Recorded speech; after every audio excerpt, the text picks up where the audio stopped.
Hai ibu teman-teman dan siapa saja yang melihat video ini, perkenalkan nama saya Trisha Linyangko Temuni. Saya adalah mahasiswa dari Universitas Kristen Indonesia Maluku, Fakultas Kesehatan Prodi Keperawatan. Nah teman-teman dan ibu, video yang kalian lihat ini berisikan tentang penjelasan patofisiologi dari penyakit katarak. Bagaimana penyakit katarak dapat terjadi, teman-teman selamat menyaksikan. Teman-teman, di sini saya akan menjelaskan tentang patofisiologi dari katarak. Nah, mungkin saja teman-teman semua sudah pernah mendengar tentang apa itu katarak dan mungkin saja teman-teman sudah pernah melihat tentang bagaimana seseorang itu mengalami katarak. Namun teman-teman belum mengetahui bagaimana katarak itu bisa terjadi dan kenapa sampai katarak itu bisa terjadi pada orang DM dan orang-orang yang sudah lansia. Nah, di sini saya akan menjelaskan patofisiologi atau perjalanan dari penyakit katarak. Semoga teman-teman yang ingin mengetahui dapat menonton sampai selesai dan selamat menyaksikan. Jadi ibu dan teman-teman, seperti yang sudah saya katakan pada video perkenalan, bahwa di sini saya akan menjelaskan tentang patofisiologi bagan dari penyakit katarak. Namun sebelum saya menjelaskan, saya ingin memberitahukan bahwa teman-teman dan ibu bisa melihat gambar dari patofisiologi bagan itu di layar ini saya akan sisipkan. Nah, yang pertama sebelum kita mengetahui tentang patofisiologi bagan atau bagaimana perjalanan katarak itu terjadi, kita akan lihat dulu tentang pengertian katarak dan kenapa sampai katarak itu terjadi atau penyebab dari penyakit katarak. Nah, di sini ibu dan teman-teman, saya sudah men-search dan saya menemukan bahwa katarak ini adalah penyakit penurunan progresif kejernihan lensa. Lensa akan menjadi keruh atau berwarna abu-abu dan ketajaman penglihatan itu akan berkurang, ibu dan teman-teman. Selanjutnya, kenapa sampai katarak itu terjadi?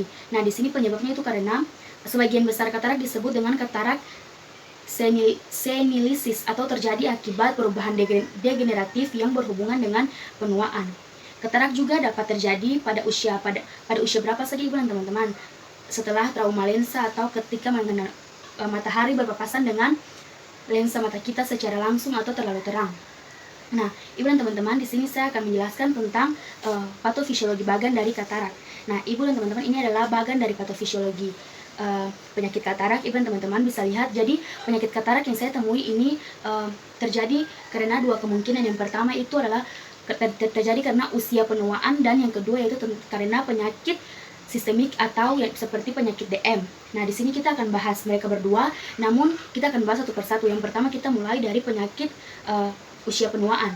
Nah, di sini usia penuaan, setelah kita menua akan terjadi korteks memproduksi serat lensa yang baru, sehingga menyebabkan serat lensa tertekan menuju sentral. Nah, ketika serat lensa ditekan, maka akan terjadi distensi lensa.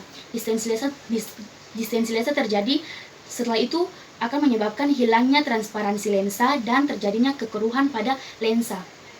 Setelah itu sinar akan terpantul kembali dan akan menyebabkan bayangan tidak sampai ke retina, sehingga pandangan menjadi tidak jelas pada malam hari. Dan ketika kita mengalami penglihatan yang kabur pada malam hari otomatis kita bakal ketakutan, teman-teman. Nah, setelah itu akan terjadi gangguan sensor perseptual atau visual.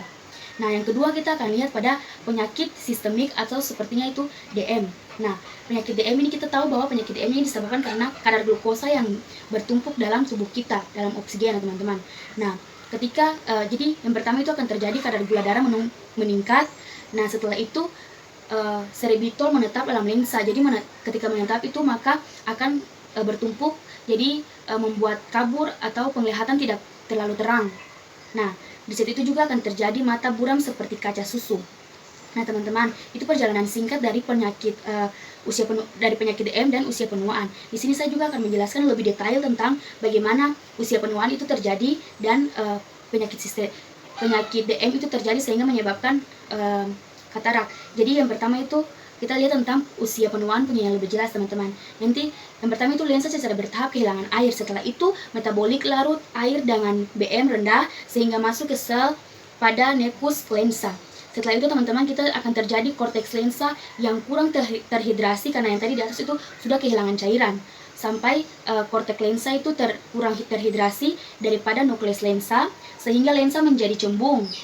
Iris terdorong ke depan sehingga sudut balik mata akan sempit dan menyebabkan aliran COA tak lancar sehingga TiO meningkat dan komplikasi glukoma dan juga menyebabkan risiko cedera atau risiko infeksi.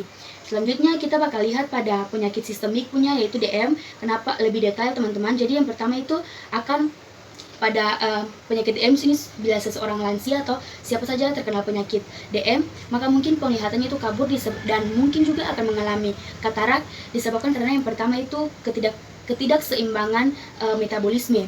Yang kedua itu protein dalam sel serabut lensa dilapisi oleh kapsul sehingga terdeturasi. Nah, selanjutnya itu protein lensa akan berkoagulasi dan akan menyebabkan protein lensa terputus dengan influx air, sehingga menyebabkan pendarahan berkurang dan risiko jatuh. Itu yang disebabkan oleh penyakit M jika lebih detail, teman-teman. Selanjutnya, teman-teman, pada bagan ini teman-teman bisa lihat pada bagan sinar kembali terpantul itu akan dibagi lagi, teman-teman. Jadi pada bagan itu akan dilihat bahwa teman-teman bisa lihat bahwa setelah sinar terpantul kembali maka akan terjadi yang namanya blocking sinar yang masuk ke kornea. Setelah itu akan terjadi bayangan semua yang sampai ke retina dan otak akan mempresentasikan sebagai bayangan yang kabut. Jadi otak itu bekerja untuk mempresentasi sampai ke mata bahwa bayangan yang kita lihat ini berkabut atau kabur, teman-teman, sehingga menyebabkan pandangan kabur seperti yang saya sudah katakan dan resiko jatuh lagi, teman-teman. Nah, Ibu dan teman-teman, mungkin ini saja yang bisa saya jelaskan. Kurang dan lebihnya itu saya mohon maaf, teman-teman. Tapi jika teman-teman ingin mengetahui lebih lanjut, teman-teman bisa search saja di Google atau di pencarian mana saja, buku dan lain-lain, untuk teman-teman mengetahui lebih lanjut tentang apa itu penyakit katarak. Terima kasih.